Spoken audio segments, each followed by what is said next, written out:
I suppose, kung hindi ako mali po, mula kahapon hanggang ngayon po, ang mga Duterte supporters, ang supporters ni Vice President Inday Sara Duterte, supporters ni Tatay Digong, ang supporters ng PDP Laban, masayang-masaya sila after ang Supreme Court yesterday announced that the impeachment trial of Inday Sara Duterte has been declared as unconstitutional. Ibig sabihin na hindi matuloy ang impeachment trial ni Inday Sara Duterte unless otherwise something will crop up next week. Ang desisyon ng sabihin natin ng Senado, no? Ng Senado. But sa palagay ko po, the way things are moving, no? Dapat lang ang Filipino, ang mga authorities concerned, ang mga politicians natin, they have to respect the decision of the Supreme Court po. Although it is an equal body, ang executive, legislative at ang judicial po is the one who will interpret ang laws ng Pilipinas po, no? So nagsalita na ang Supreme Court po that there is something wrong ang procedures in impeaching Inday Sara Duterte, and that is the reason why ang Supreme Court declared the article of impeachment of Inday Sara Duterte as unconstitutional po. But because of that, dami po, we heard a lot of or mixed reaction coming from the different sectors sa Pilipinas po. Okay, I'm sorry. Okay, better Saturday sa inyong lahat, that to all my Malaysian friends, to my Filipino countrymen, no? Both dyan po sa Pilipinas at saka dito sa Malaysia, particularly dito sa Sabah East Malaysia, and of course, specifically dito po sa Kota Kinabalu City, the Lone City, dito sa Sabah East Malaysia.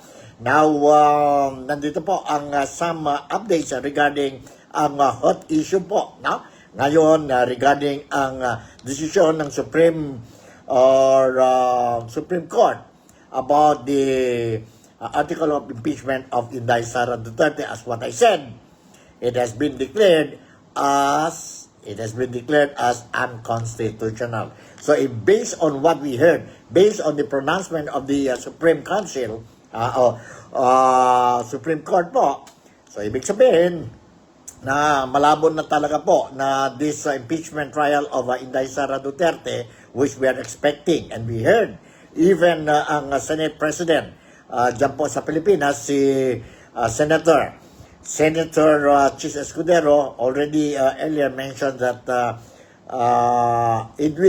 the proceedings will convene sa August 4 po. But the way things are moving now, or with this pronouncement of the Supreme Court po, malabo na talaga po na ang impeachment trial of Inday Sara Duterte will push through. Anyway, for the sake of our followers, no? Followers who doesn't understand Tagalog, the Filipino dialect, the Filipino dialect or language po, no? Meron tayo dito, I have a video clip here which I have prepared for you to be able to have a clear picture of what is happening in the Philippines yesterday po when the Supreme Court announced that the impeachment trial or the impeachment article of Inday Sara Duterte is now unconstitutional. So let's watch and listen carefully po, no? On this itong video clips natin. Once again, I would like to say good morning, good afternoon, and good evening to all our friends dito sa Malaysia. Ang mga overseas Filipino workers din po, no?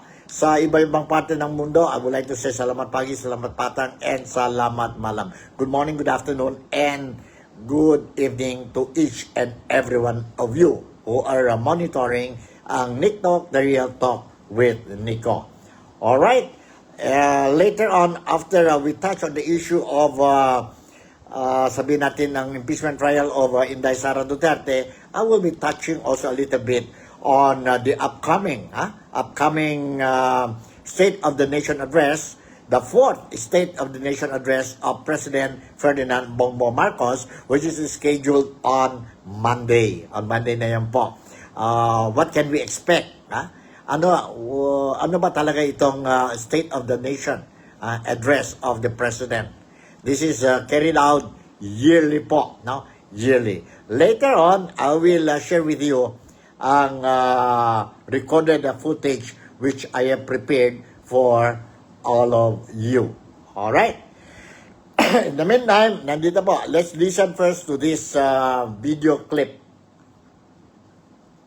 Supreme Court on July 25th, 2025, delivered a thunderclap ruling. The impeachment complaint against Vice President Sara Duterte was struck down as unconstitutional. It was not a verdict of innocence, but a dramatic pause in one of the most explosive political sagas since the Marcos-Duterte alliance shattered. In a unanimous decision, the court ruled the impeachment was flawed by procedural violations, not addressing the merit of the allegations. The decision stunned Duterte's opponents and handed her a lifeline amid accusations ranging from corruption to sedition. The ruling was immediately executory. It is not our duty to favor any political result. Ours is to ensure that politics are framed within the rule of just law. Supreme Court spokesperson Camille Sue-Mei Ting reinforced the gravity of the moment. Our fundamental law is clear. The end does not justify the means. There is a right way to do the right thing at the right time. This is what the rule of just law means. This is what the fairness or due process of law means, even for impeachment. However, the court said it is not absolving Vice President Duterte of any of the charges against her. But any subsequent impeachment complaint may only be filed starting February 6, 2026. Ting clarified that the court was not clearing Duterte of wrongdoing, but any new impeachment case must wait until after February 6, 2026. More than 200 House lawmakers had endorsed the complaint, marking the fourth filed against Duterte. But the Senate was blocked from convening an impeachment tribunal, leaving Duterte legally protected for now, but still politically vulnerable. Duterte's legal team celebrated the verdict. This unanimous decision has once again upheld the rule of law and reinforced the constitutional limits against abuse of the impeachment process. We remain prepared to address the allegations at the proper time and before the appropriate forum. President Marcos distanced himself from the turmoil. His office affirmed respect for the judiciary while insisting the executive would not interfere. The Senate followed suit. The House, however, remained defiant. While avoiding public statements, one unnamed official from the prosecution panel offered a veiled warning. While it respects the court, its constitutional duty to uphold truth and accountability does not end here. The ruling has re-energized Duterte's supporters and reignited talk of a 2028 presidential run. But the court's calendar is clear. She may face renewed legal attacks after early 2026. This battle isn't over. It's merely moved to the next arena.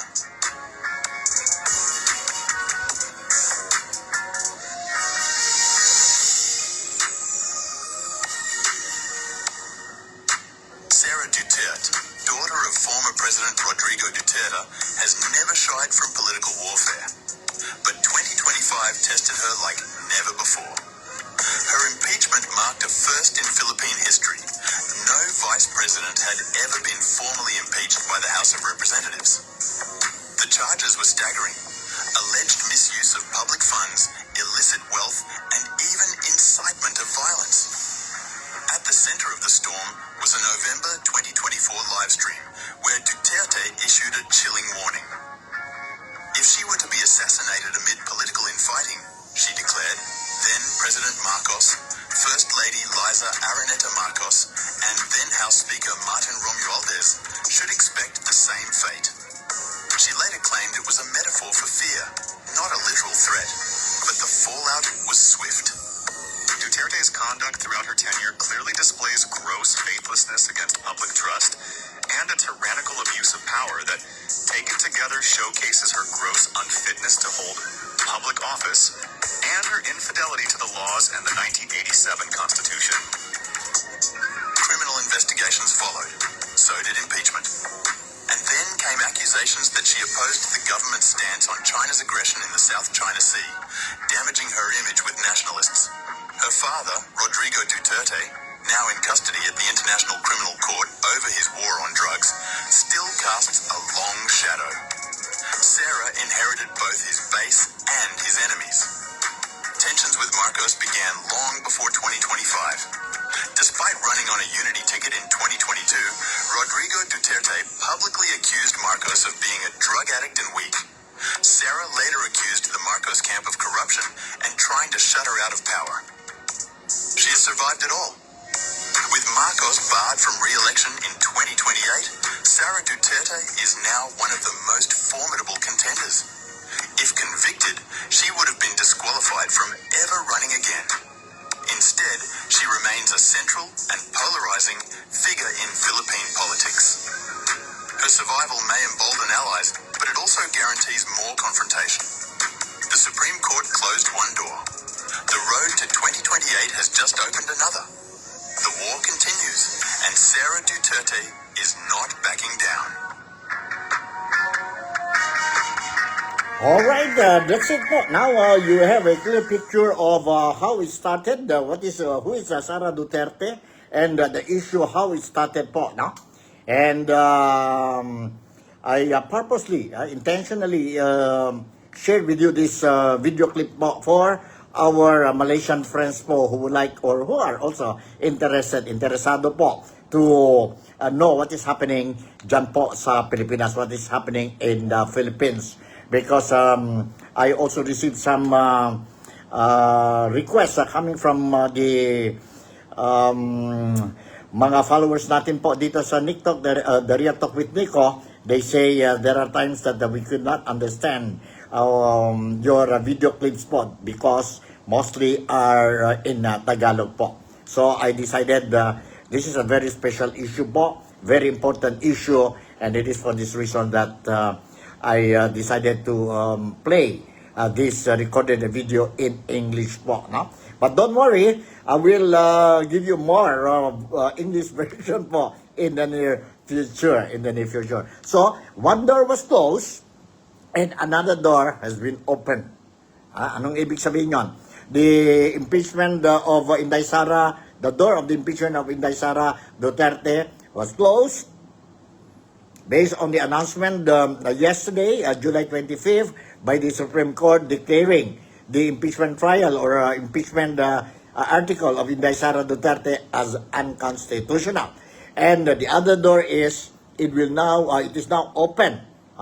It is now open for Inday Sara Duterte, most likely to be a candidate for the chief executive post of the Philippines come presidential election 2028. Palagay ko po, no? Sa palagay ko po, ang mga supporters ni Inday Sara Duterte, no, are very happy. In fact, I was also made to understand that based on the news coming out from the mainstream media in Manila, that Inday Sara Duterte was happy to hear that the decision of the Supreme Court declaring the impeachment trial as unconstitutional. However, it doesn't mean, hindi ibig sabihin yan po na hindi na pwede mag-file another impeachment complaint against Inday Sara Duterte. No?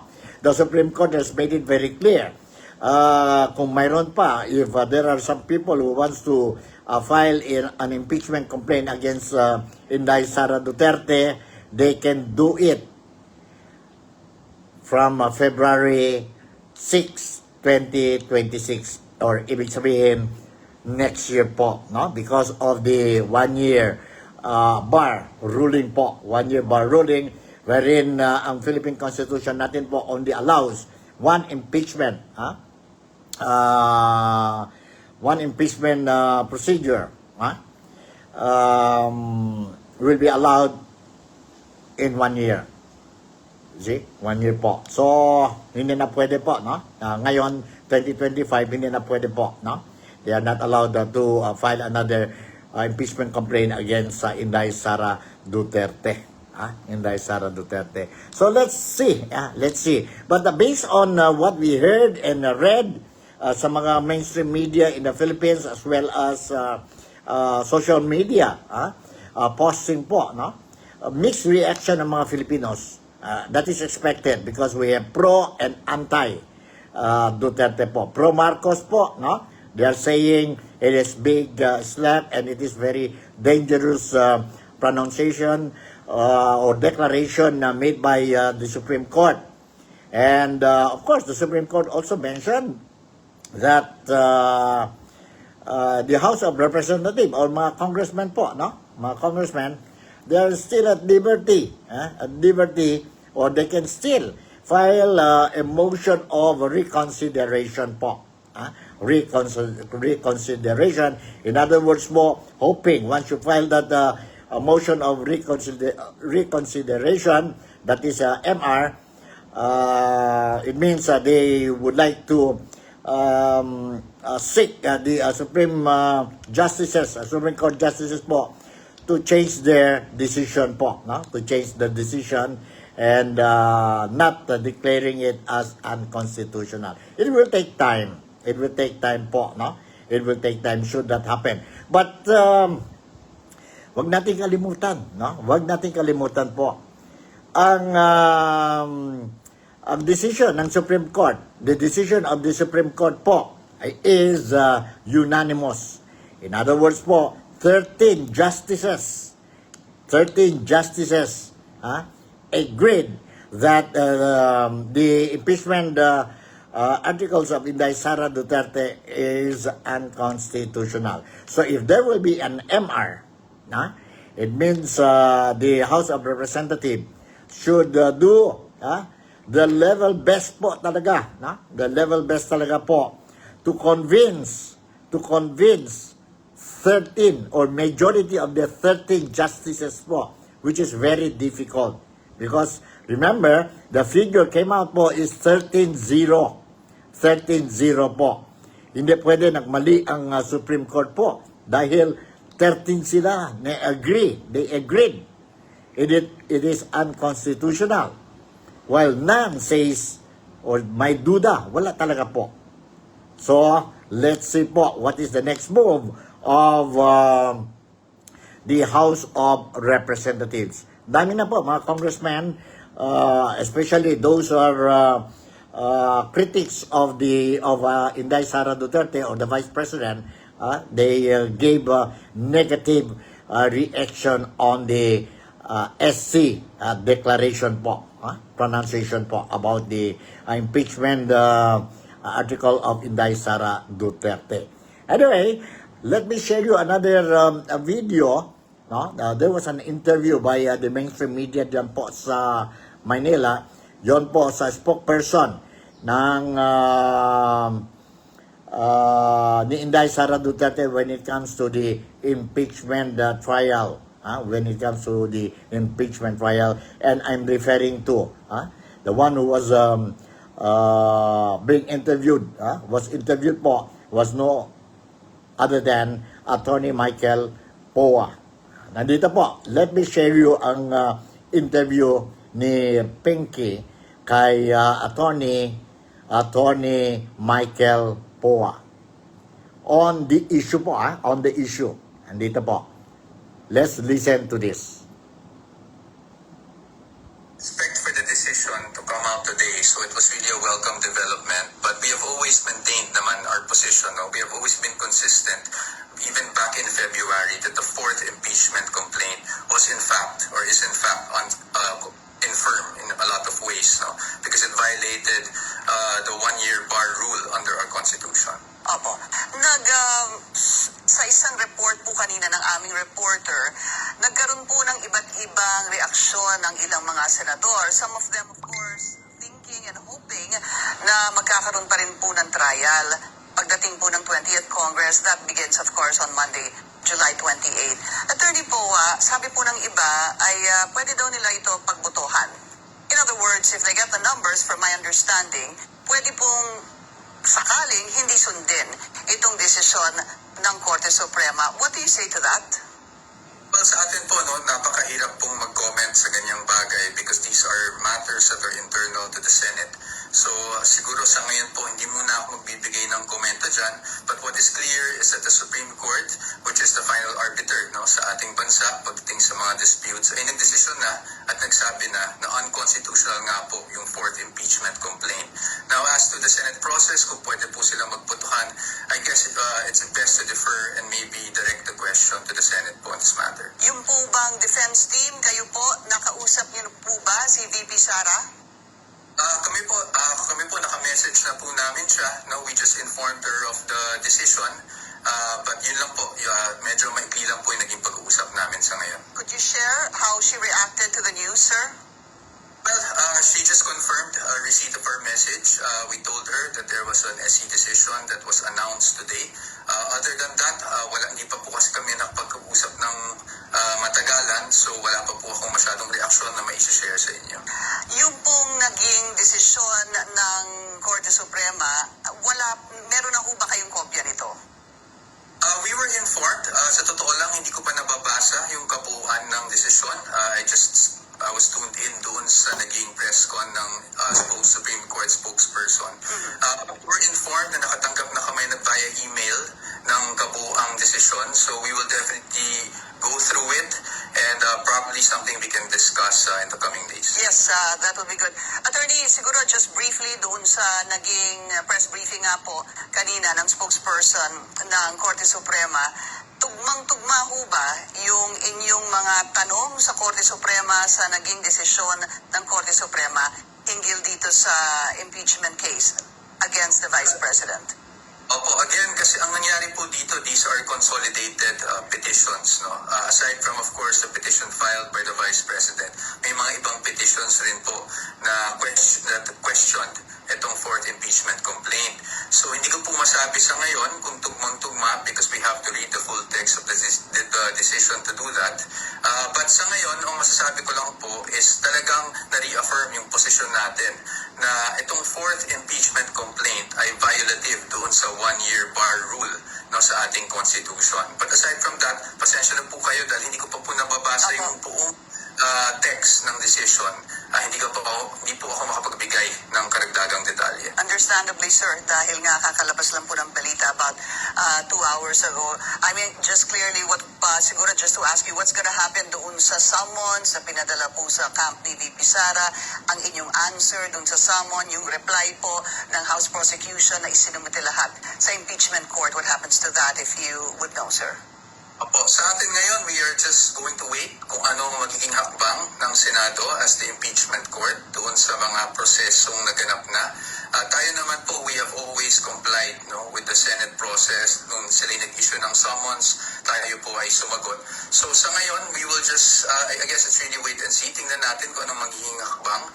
But definitely, we welcome the decision of the Supreme Court on this matter. Pero malapit-lapit na ho bang i-disband ito pong defense team? O kailangan pa po nitong defense team? Sa ngayon, hindi pa po natin na pag-uusapan yan eh. Ang sabi nga namin sa statement namin, we were ready. Kasi ini-expect natin na baka nga matuloy itong impeachment trial. We were ready for that. And when it happens, we will again be ready for that as well. Handa naman tayong sagutin lahat ng aligasyon na binabato sa ating Vice Presidente. Maraming salamat. Okay, that's it. The spokesperson of Inday Sara Duterte when it comes to the impeachment trial of Inday Sara Duterte and no less than si Attorney Michael Poa po, no? So according to Attorney Michael Poa, they already passed the message and informed Inday Sara Duterte about the decision announced, no? Yesterday to the public in the Philippines po that the Supreme Court has declared the impeachment article as unconstitutional. So walang maraming wala pang statement si Inday Sara Duterte dahil po, no? Maybe you are wondering why Inday Sara Duterte is not coming up to the public and react on the pronouncement of the Supreme Court regarding her impeachment trial.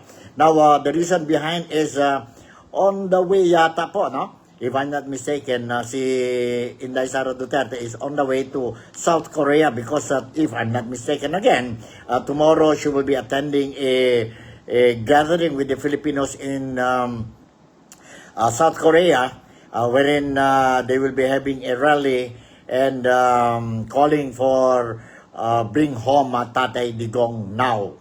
Yun po.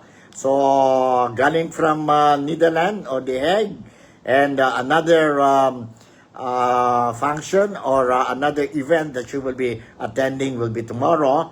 Itong rally po dyan sa South Korea, no?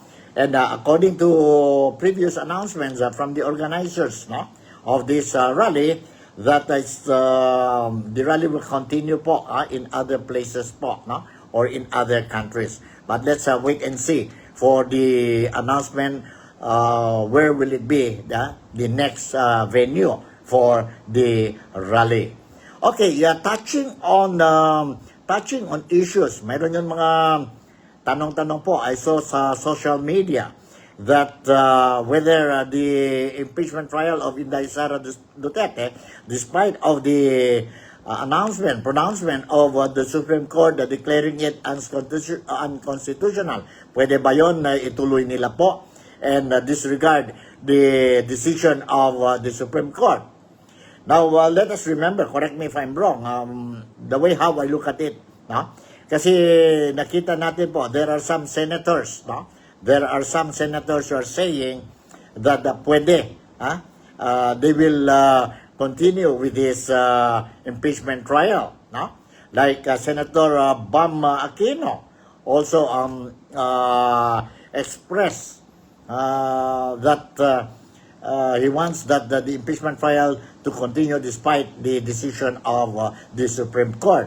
Mayroon na naman po another senator, the former Senate President, si Tito Soto, wherein according to him, he received an advice also and is willing to study on the issue po whether pwede din ang sabihin natin i-continue ang impeachment trial ni Inday Sara Duterte next week.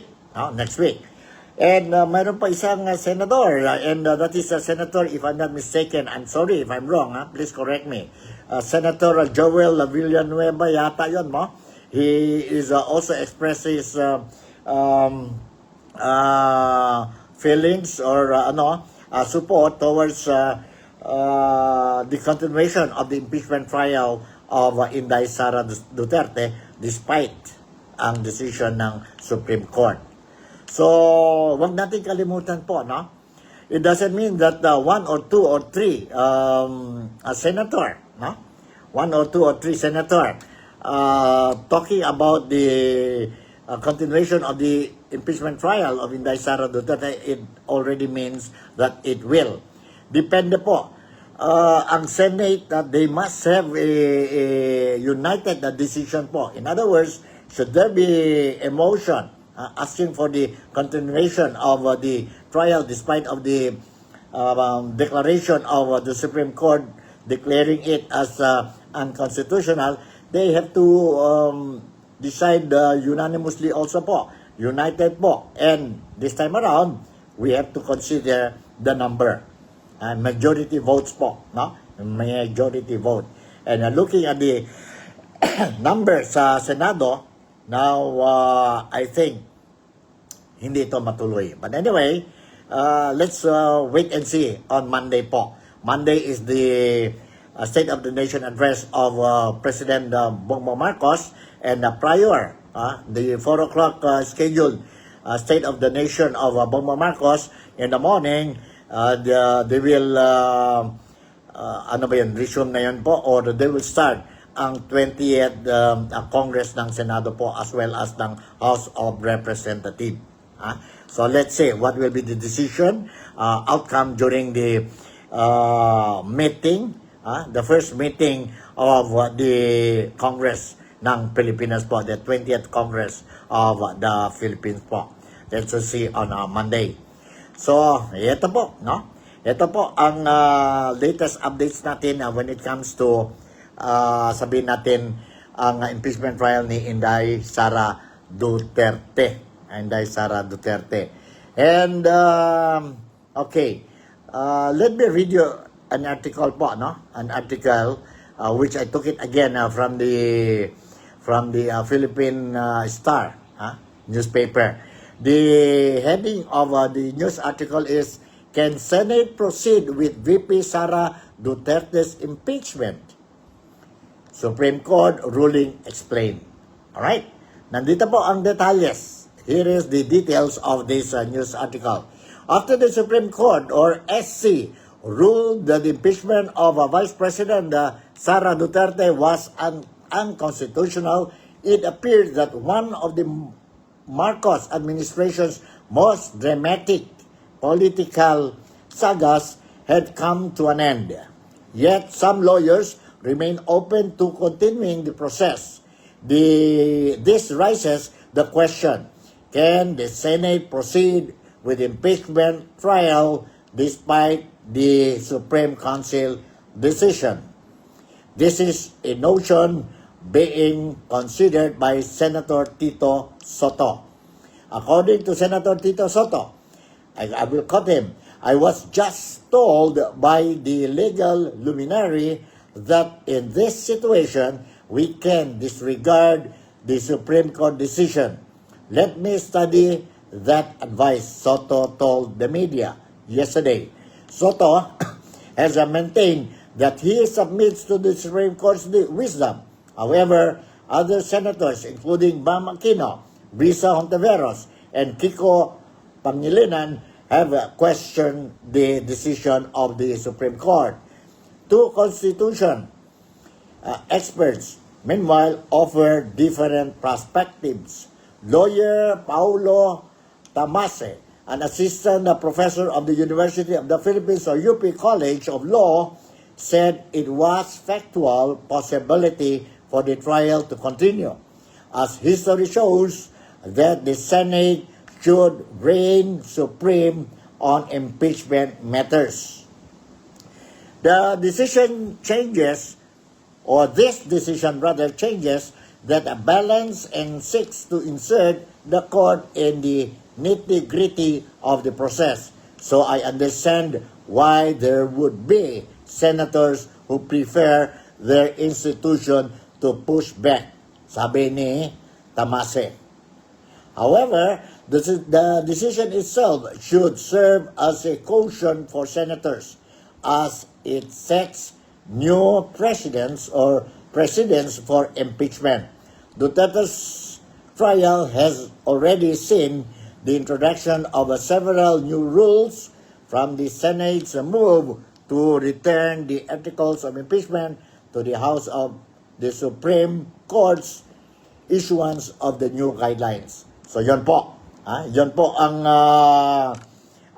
reaksyon ni former Senate President si Senator Tito Soto, who just won in the midterm election last May 12 po, last May 12. So tingnan natin, let's see kung ano ba talaga, what will happen on Monday po. Monday is a very, sabi natin, red letter day po para sa atin po, para sa akin po, because I'm going to make sure that I will monitor whatever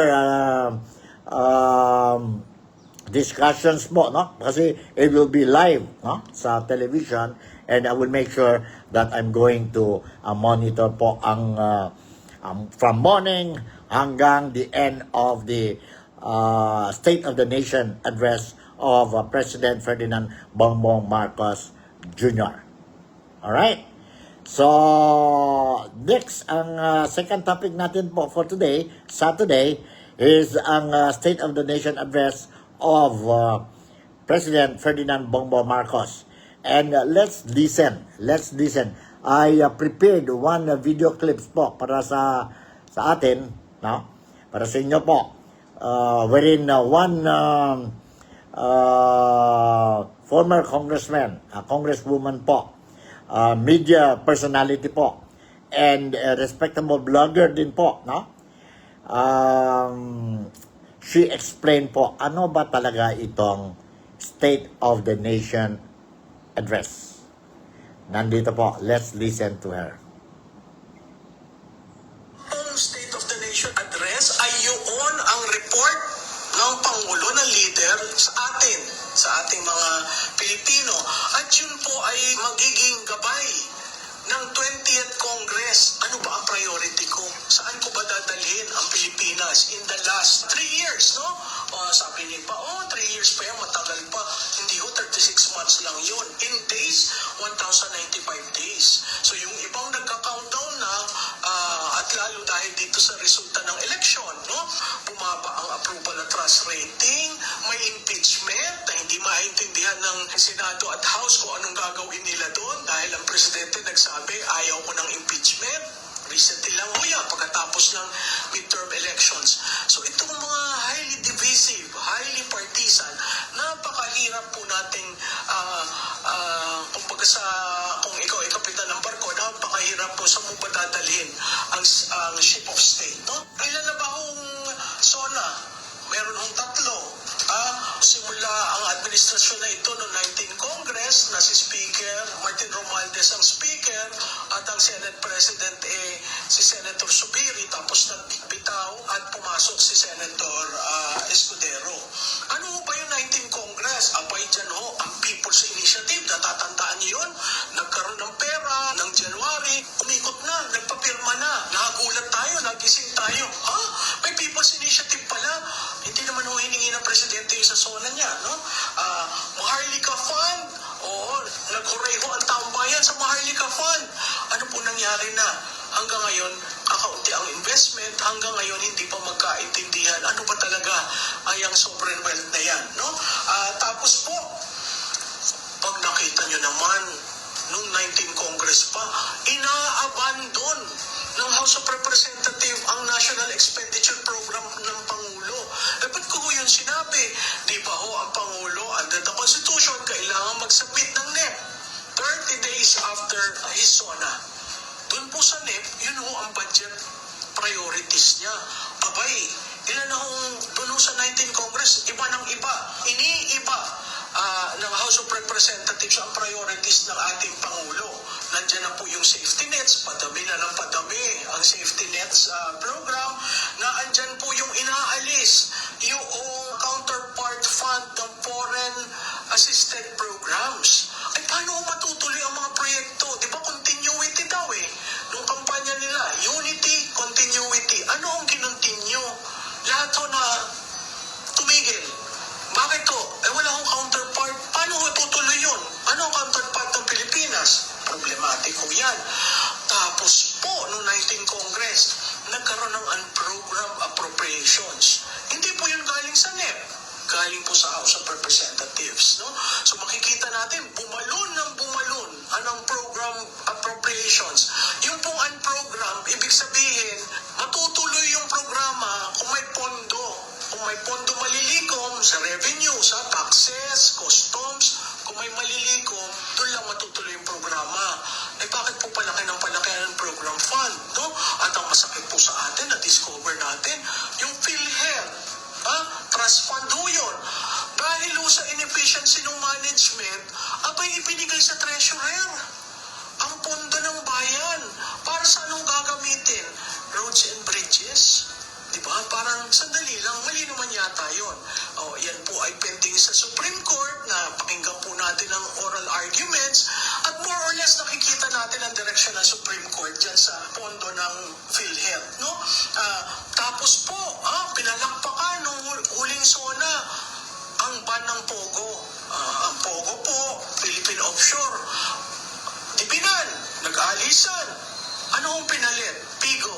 Ano yung PIGO? Philippine Inland. Sa POGO, bawal ang Pilipino maglaro. Sa PIGO, lahat Pilipino. So, sino ang nalulubog ng utang? Si Juan de la Cruz, yung mahilig sa mga online gaming, no? At pag nakita nyo, ang online gaming war, no? Merong isang napakalaki, higante, at merong isang papasok na nasa integrated gaming, napapasok na sa online. So, tayo po ang pahirap ng pahirap dyan dahil hindi naman ho kagandahan ang paglalaro sa casino. At pag kayo nalulung doon, napaka napakahirap pumangon, napakahirap magsimula uli dahil wala ang pera na pinaghirapan, no? So yan yung pogo pinalakpakan yan eh. Pero hanggang ngayon ho, wala pang batas. Inalis na lahat. Walang batas. Yung PIGO, wala rin ho yung batas. Ang PIGO is a decision by PAGCOR, no? So, ano yung mga problema ang haharap sa presidente pag nag-deliver siya ng Fourth State of the Nation Address? Una po, ang utang ng bayan ay 16 trillion na po. 16 trillion. Tayo po ay palubog ng palubog. Yung huli pong inutang ng ating administration, locally sourced. Ano pong ibig sabihin nun? Abay, mas mataas ho ang interes, no? So, nandiyan na yan. Meron pong sinimulan na sana'y ma-institutionalize nationwide yung 20 pesos per kilo ng bigas. Hindi yung bigas na NFA. Tinatawagan ko yung mga nandiyan, bigas na makakain ng tao. Hindi yung pag binayo, abay, puro bitak-bitak na bigas. Hindi naman po yun. Pilipino po ang kakain yan. Ang drop ng tourist visitors, 2 million na lang po ang bumisita sa atin. Ay paano po tayo? Hindi tayo makakumpit sa Thailand. Na-overtake na po tayo dahil pababa ang nagkaka-interest. Bakit po? Safety. Bakit po? Peace and order. So, kailangan po natin tingnan yan. At saka po yung drop in export. Wala na, lahat po import. So, yung balance of trade natin, negative. Paano po tayo? So, kailangan maayos natin ito. Huwag na muna tayo sa politika. Tapos na ang politika. Nagkaroon na ng eleksyon. So, ayusin po natin itong mga bagay na ito dahil napakahalaga na ang mga interest ni Juan de la Cruz ay makita sa State of the Nation Address, ay maramdaman ang Pangulo. Dati ho, sa first 100 days, ang sabi ko, hindi ko nararamdaman ang Pangulo. Abay, 3 taon na ho. Hindi ko pa rin ho nararamdaman, no? Hindi ho tayo PR. Ang kailangan, ano yung programa na magbe-benefit ang Pilipino, no? Siguro ho, tigil-tigil na yung promises. Kasi kung gusto mo talaga magkaroon ka ng legasiya, abay, ayusin na natin. Ano ba ang pwede kong pagsimulan? Alam mo, Mr. President, ang pwede mong pagsimulan? Logistic and supply chain. Yun lang. Initiate that policy. And everything will shift. All your infra will be on logistic and supply chain. And then we will be competitive. No? You give cold storage to provinces that need cold storage, and then agriculture will be there and it will grow.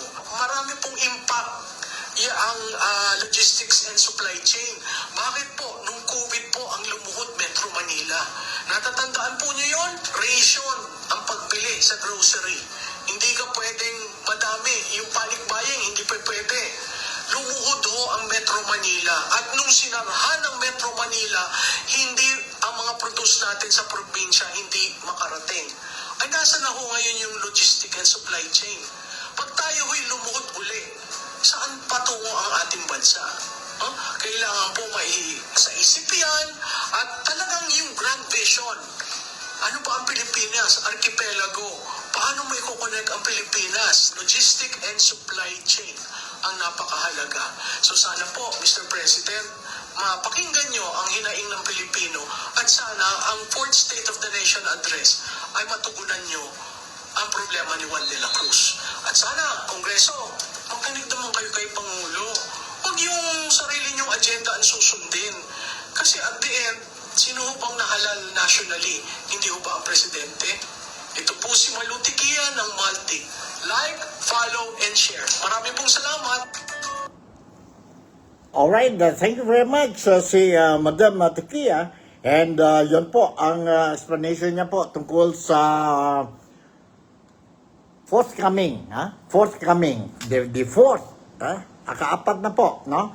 State of the Nation Address of President Ferdinand Bongbong Marcos po, and is scheduled on Monday at 4 p.m.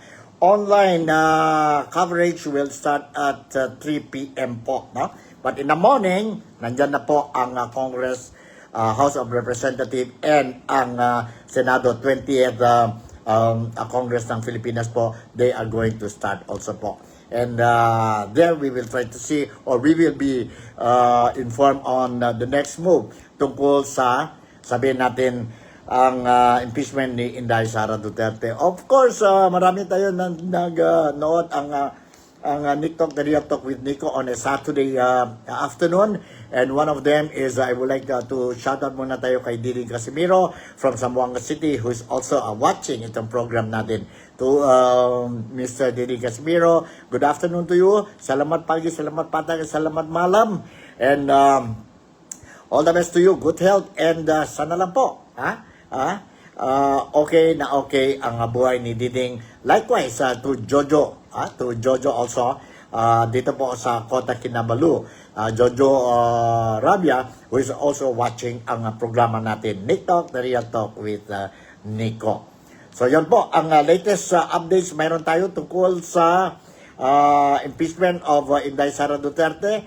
Once again, masayang-masaya ang mga supporters ni Inday Sara Duterte, ang mga supporters ni Tatay Digong. And of course, if I'm not mistaken, and 100% I'm sure, si Tatay Digong, although he's still in the custody of the International Criminal Court po, dyan sa The Hague, I suppose by this time, he was already informed on the good news about her daughter po, no? About her daughter sa impeachment trial, impeachment trial issue. And as a father, I believe he's very happy, no? He's very happy, but let's see po, no? Let's see. Si common law wife of Tatay Digong, si Madam Hanilet, nasa The Hague po visiting her husband this month po. And next month, I was made to understand, the youngest daughter ni Tatay Digong, si Veronica, or known to many as Kitty, will be replacing sa nanay niya po. And she will be in The Hague to make sure that si Tatay Digong, during the visitation rites, I think 4 times a week, no? She will be together with her father. Alright? So, before I will conclude this program natin, there's one more thing that I want to inform the general public, ang mga followers natin dito po sa Nick Talk, the Real Talk with Nico. Yun, match talk boxing bout between Philippine National Police Chief si General Nicolas Torre and acting Mayor of Davao City, si Mayor Sebastian Baste Duterte po, no? Scheduled yun based on what General Torre is saying. Sabi niya, Sunday na yun po, July 27, and that will be tomorrow. Diyan po sa Rizal Memorial Coliseum po, diyan sa Maynila. Hindi yan matuloy. Why? Why I'm very confident na hindi yan matuloy. Yesterday, umalis si acting mayor ng Davao City, si Baste Duterte. He flew to Singapore. Nasa Singapore ngayon po si Mayor Baste Duterte po. So, yun na nga, sabi ko, yun fight ni Pacquiao versus Barrios last July 19 sa Las Vegas. And we saw the fight dito po sa Pilipinas, dito sa Southeast Asia po, July 20 po, no? Ang resulta ng bout ni Pacquiao and Barrios is a draw. But ang resulta, tomorrow, ang fight between De La Torre or Torre and Duterte is a drawing po. Drawing lang yun po. For me, I don't know, the way how I look at it, parang diversional tactic lang yan po ng mga critics ni Duterte po, no? Ang gobyerno ni Marcos.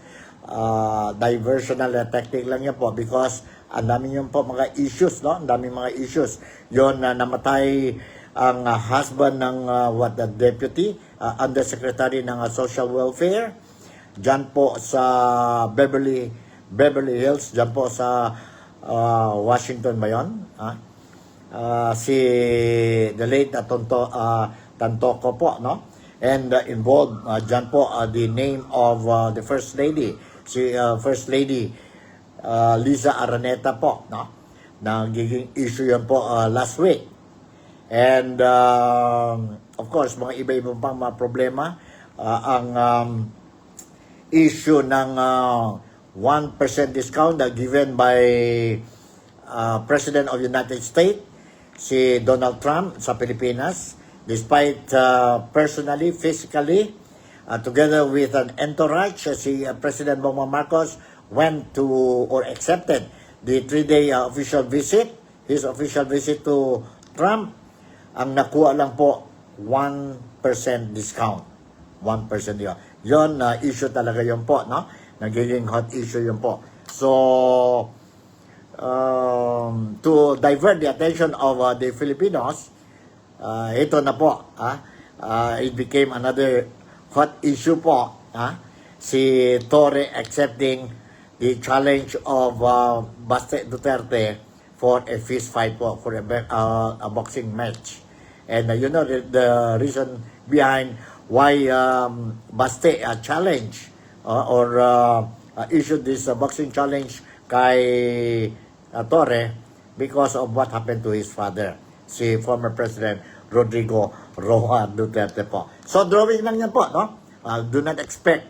But according to Torre, that bukas pupunta pa rin siya dyan po sa Rizal Memorial Coliseum. If Duterte will not appear, will not be present, hindi matuloy ang boxing, but tuloy ang ang distribution of goods sa mga flood victims dyan po sa Manila. Bakit dyan lang sa Manila, Torre? Hindi ba mayroon din tayong mga police personnel sa iba-ibang parte sa Pilipinas, sa Zamboanga City, Davao, Cotabato, Iloilo, dyan sa Visayas. Bakit dyan lang sa Manila? Sabi niya na marami na daw sponsors. So sana yung mga sponsors, marami naman yan. Not only the flood victims dyan po sa Manila. Marami din mga nagiging biktima sa flood sa Zamboanga City and other parts sa Pilipinas. So, kaya nang bahala po. That's how I feel. That's my personal opinion po. Diversional technique lang yan po nila. I hope I'm wrong. So, siguro hanggang dito na lang ang Nick Talk, the Real Talk with Nico. Once again, I would like to say thank you very much for making me a part of your day today. And to all the Filipinos, mga Malaysian friends ko po, and all overseas Filipino workers, senior citizens, and lahat-lahat na po tayo dito sa mundo, no? I am wishing all of you a very, very memorable, fruitful, and problem-free Saturday and Sunday po. Today and tomorrow. So with this, Malaysia, Sabah, the Philippines, God bless us all, and I'll see you in my next episode. Bye!